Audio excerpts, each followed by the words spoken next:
All right, well, good morning. Welcome to Fall City. I'm John Taylor. I'm the newly minted director of the Department of Natural Resources and Parks. Oh, thank you. Hold your applause for like 2 or 3 years. And the former director of the Department of Local Services, where I spent a lot of time in this neck of the woods. Um, I was hoping that we were going to see former DNRP Director Christy True here today. There were rumors that she was going to come, but I do not see her yet. Maybe she'll show up.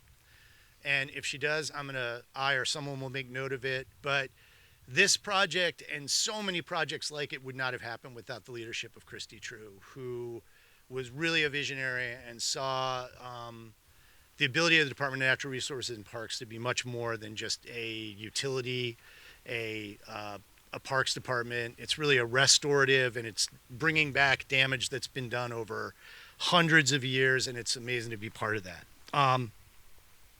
We're also joined by many of the people who made this project possible. So I want to thank Fauna Knoop, who is behind me over there. Thank you, Fauna.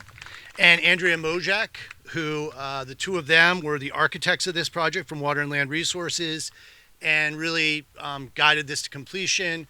Josh Baldy, their director and authorizing agent, is here. Every one of these projects, every floodplain restoration project that we do as a county in collaboration with a lot of partners, who I'm going to get to in a minute, is challenging. And this was a complicated site. It was complicated, kind of physically complicated, but it also is the outgrowth of a lot of work in the Snoqualmie Valley through the Fish Farm and Flood effort. And we have a lot of people here from Fish Farm and Flood here today. And that was an effort to really balance the needs of the agricultural community in the valley with the needs to restore salmon habitat.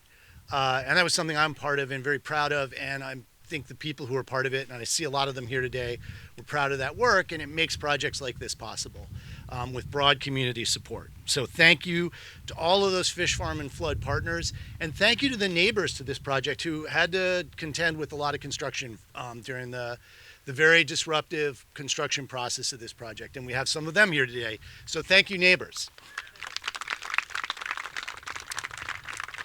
Now, when you see the finished product, it looks so natural that you're like, I don't even see the project. It's not like we're building a kingdom, but it looks awesome to salmon. So salmon, when they get in there, love it. And immediately after these projects open, in almost all cases, we see fish in them, in the side channels, and we begin to see the natural processes returning. It takes real vision and collaboration to make something like this happen. I want to thank some of our partners, the Snoqualmie tribe, first and foremost.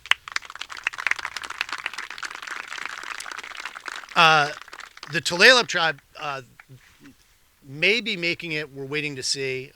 But the Tulalip tribe was a huge partner in this. Thank you, Tulalip tribe. Washington State Recreation and Conservation Office, the King County Flood Control District. Michelle, where are you? Thank you, King County. Whoa. Appreciate it, Chad. Sorry, that got away from me. Department of Ecology's Floodplain by Design program, big funder. Washington State Salmon Funding Recovery Board. King County Conservation Futures. Oxbow Farm and Conservation Center secured funding to plant and maintain a lot of the native vegetation. And lastly, the tax and ratepayers of King County, who gave money through the parks levy and through the surface water management fee. It takes real money to do these projects. So thank you, everybody. So we have a strong lineup of folks here today to talk, and we're going to be starting off with leadership from the Snoqualmie tribe and possibly the Tulalip tribe. Fauna Knoop is going to talk a little bit about the project. Councilmember Sarah Perry joins us today and is going to be talking about the council's perspective on this. Representatives from Fish Farm and Flood are going to talk a little bit about that collaborative effort.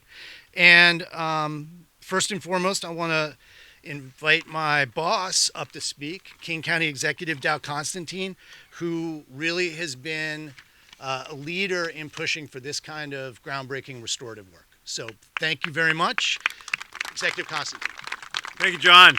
And thank you to everyone for joining us here in and about beautiful Falls City, King County, Washington.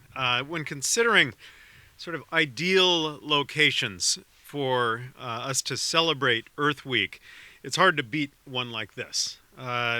Thanks to outstanding work by our employees and our partners, many of whom are here today over the course of many years, we have successfully completed the 145-acre Fall City Floodplain Restoration Project. Congratulations. It's the largest restoration project by area in the history of King County. And it builds on progress that we have made along major river corridors throughout the region, on the Green, on the Cedar, now here on the Snoqualmie. At each location, we're working to improve habitat and to reduce flood risks for people, for homes, for infrastructure, for our roads, and here in Fall City for farmland. Our shared success really reflects our ability to take our principles and our vision and turn them into real, tangible results in a place that has been important to the lifeways of people since time immemorial. 7 years ago, many of you farm fish flood folks joined me at Carnation Farms as we celebrated the agreement known as Fish Farm Flood, really unifying our efforts to achieve multiple benefits in the Snoqualmie Valley.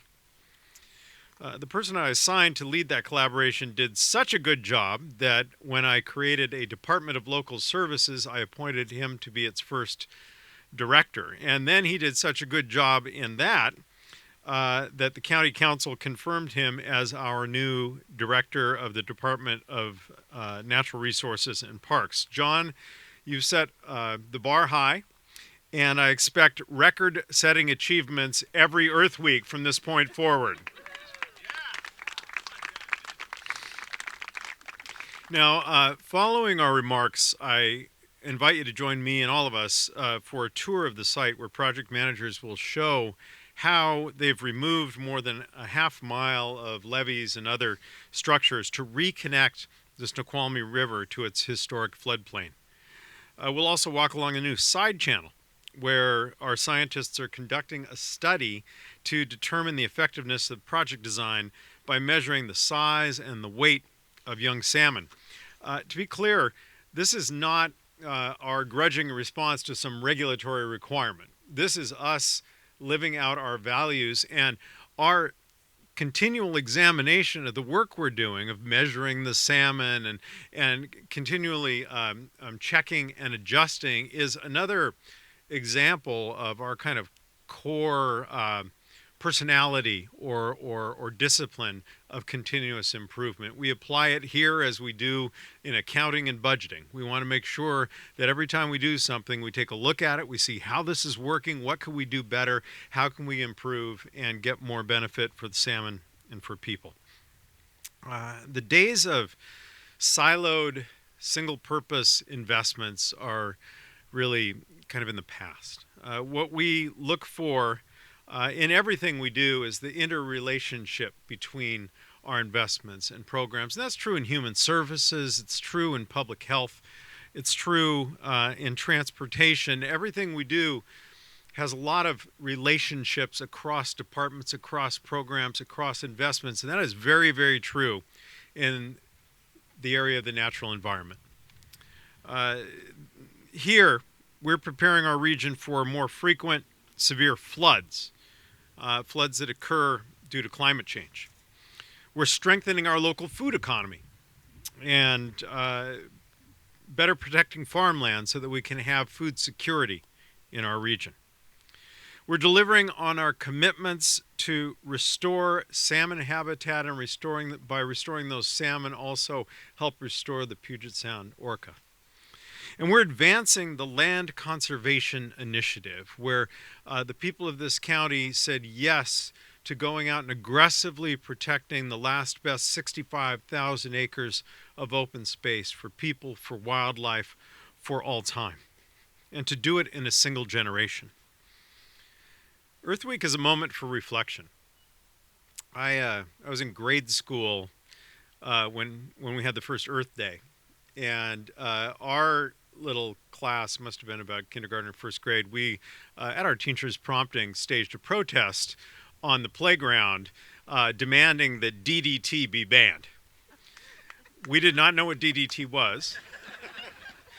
But the fact is that now in the skies all around Puget Sound, you see bald eagles circling that we never once saw during my childhood. And it was because the adults of that era had the vision to change the ways that we were impacting the environment and to do better. It took decades, but it can be done. And similarly here, we are undoing past damage. We're restoring a natural legacy, not just for ourselves, but for those who will follow. And, this week is a chance for us to really recognize those who are carrying out that long-term visionary generational work, including our talented staff, our partners who brought their determination and knowledge over the course of years to get this project done.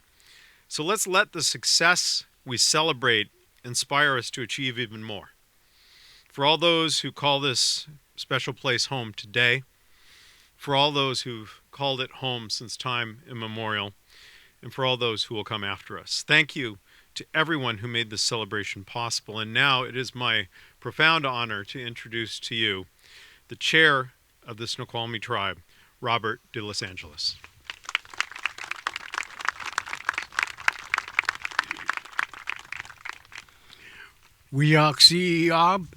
Hello, honorable guest.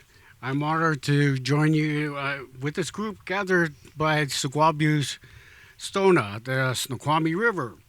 The Fall City Restoration of Floodplain project is helping to restore floodplain forested areas, the Snoqualmie River Chinook spawning grounds, and more wildlife habitat in our ancestral lands.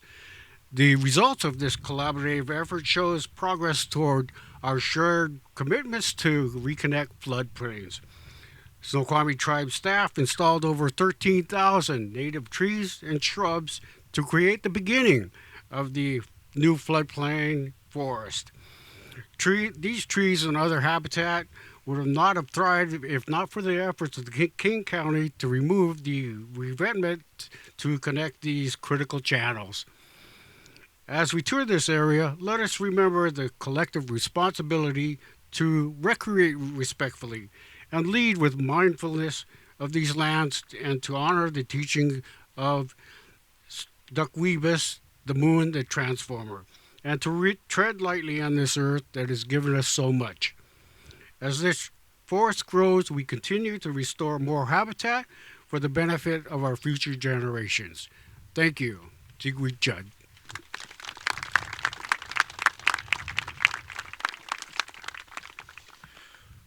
Great. I want to check really quickly to see if Terry Gobin from the Tulalip tribe has arrived. Nope. Okay. Then we're going to move on to Fauna. Fauna, you're up. Thank you, John.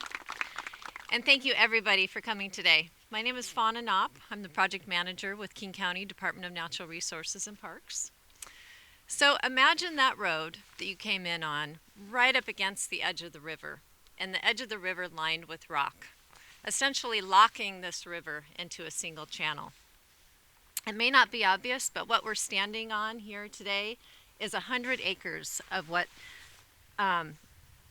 is what's going to be an incredible transformation of this 100-acre area between the river and the road. By removing the old rock barrier and setting back the road, we were able to incorporate new improved flood protection further back that better protects farmland. Those actions also created the space to build a half a mile of this new stream channel and give the river more room to restore complex habitat that will naturally collect wood and gravel into the floodplain, which are all really vital elements of salmon restoration. On the other side of the river, further upstream, is another 45 acres of restored floodplain as part of this same project and with similar project elements, including removing barriers, setting back flood protection, and restoring habitat that's going to protect our groundwater and make this area more climate resilient. One of the things that I really value as a project manager is the incredible teamwork that makes a project like this possible. Many have been mentioned, including our sponsors, the tribes, Fish Farm Flood, our consultants, and our fantastic contractor, KLB, and our hard-working Washington Conservation Corps crews who have been doing all of this planting, in addition to the tribes. This project also wouldn't be possible without the support of the nearby landowners, including Fall City Farms, who were so helpful through design and construction.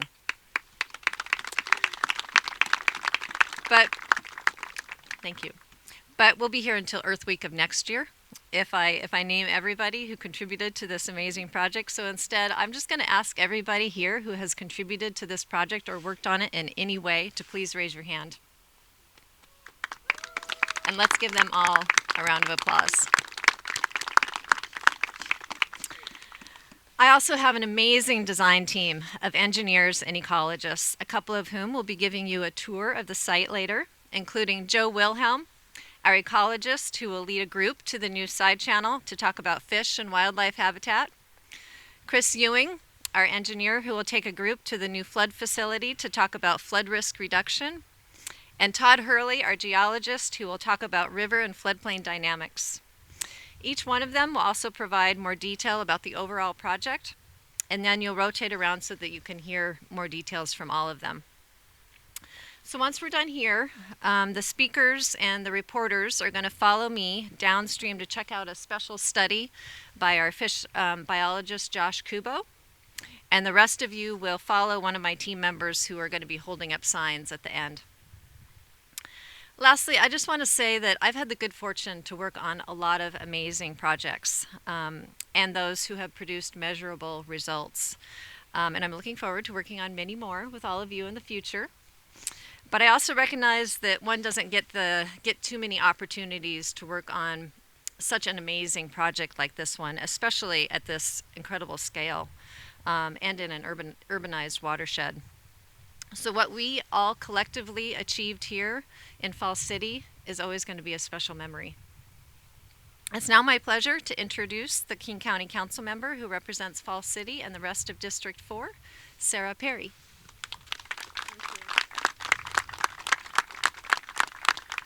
Hello, and just to be clear, District 4 is Northwest King County. This is District 3. This is 3. So I really appreciate being the council member for this district. This is 2.5 years in, and couldn't be more proud to stand on the shoulders of everybody that is being involved in bringing this to fruition. I raised my kids in the valley. It's a very special place to me, this river and Fall City. Can I ask all those who are neighbors, our parks commissioners, anybody that is from Fall City or the area to please raise your hand? Yeah, can we thank them for their presence, their participation, for caring about their community and engaging in this way.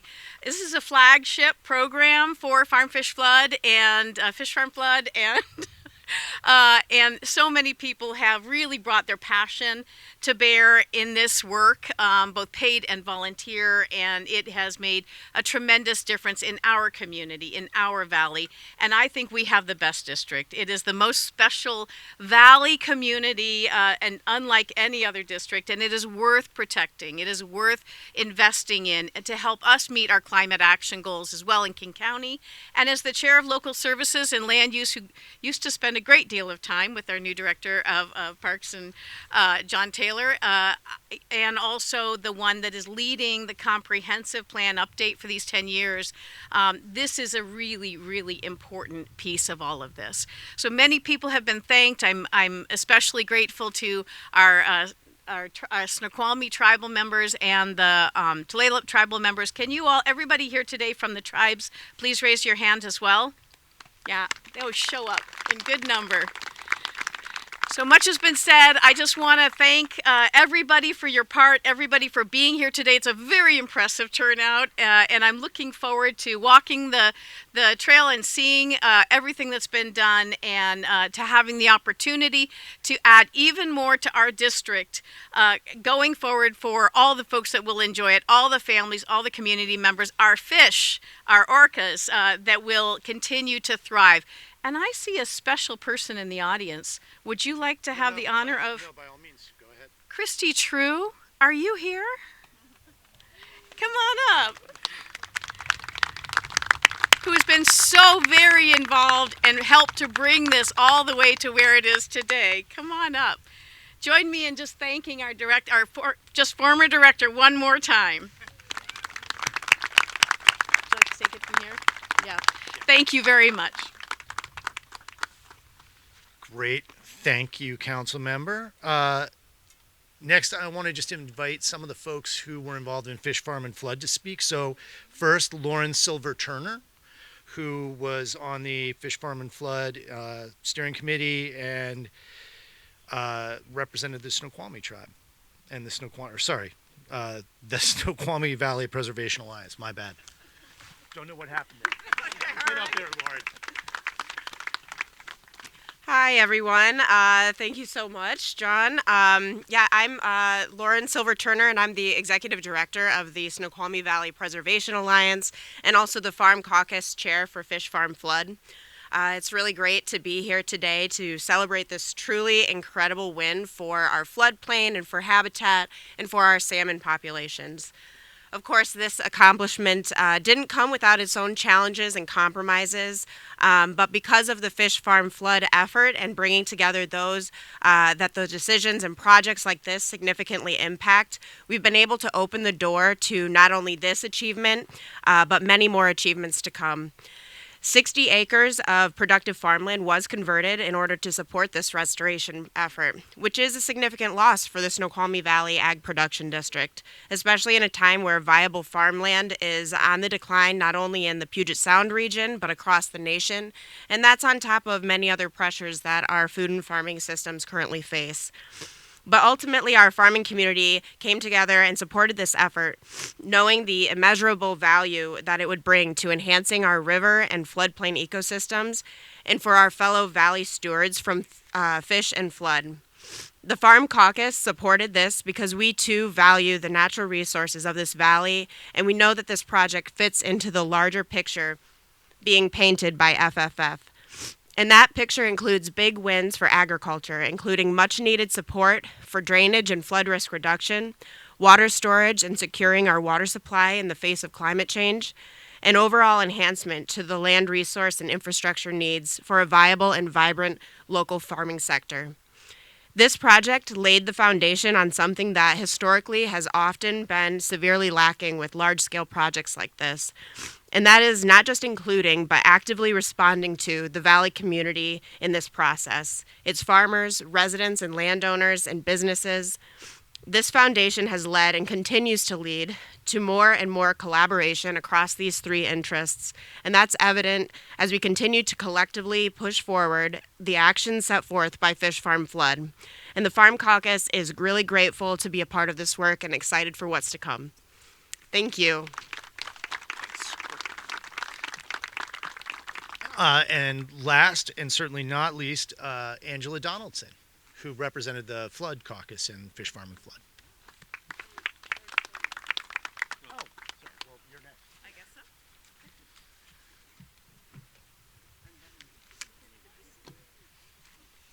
Hello.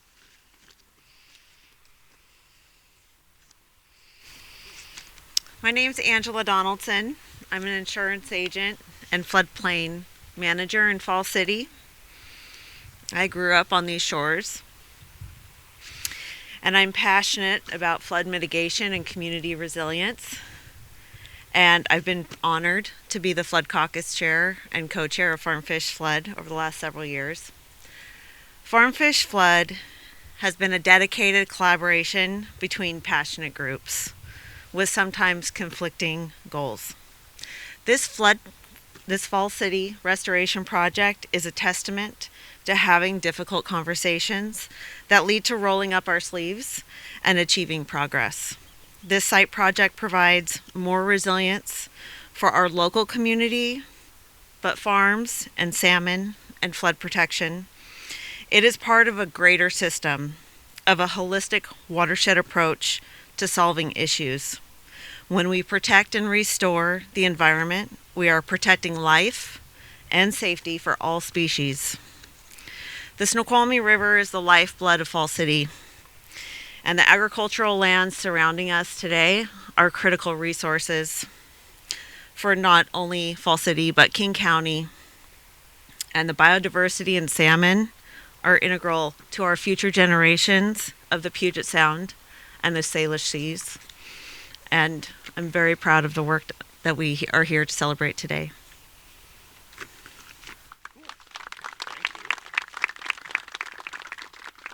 All right, now, and second, last but not least, Cindy Spyy.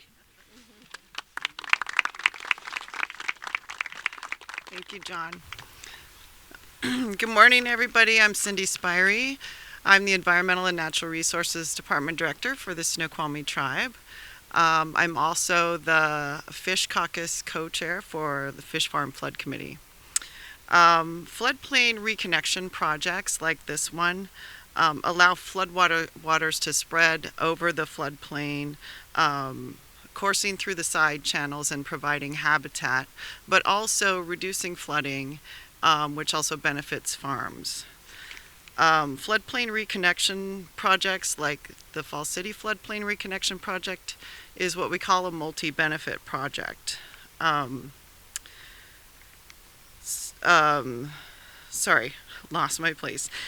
In addition to planting 13,304 native trees, as the chairman mentioned, the Snoqualmie Tribe also installed 12 monitoring wells within and outside of the project. With funding from the Flood Control District, from the Cooperative Watershed Management Program grant, which is administered by the Snoqualmie Watershed Forum.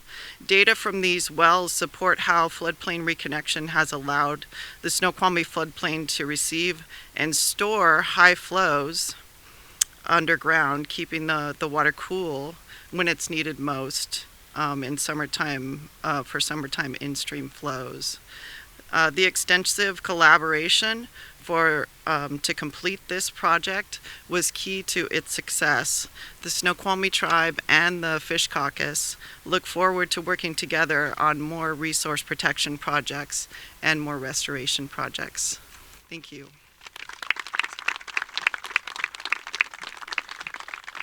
All right.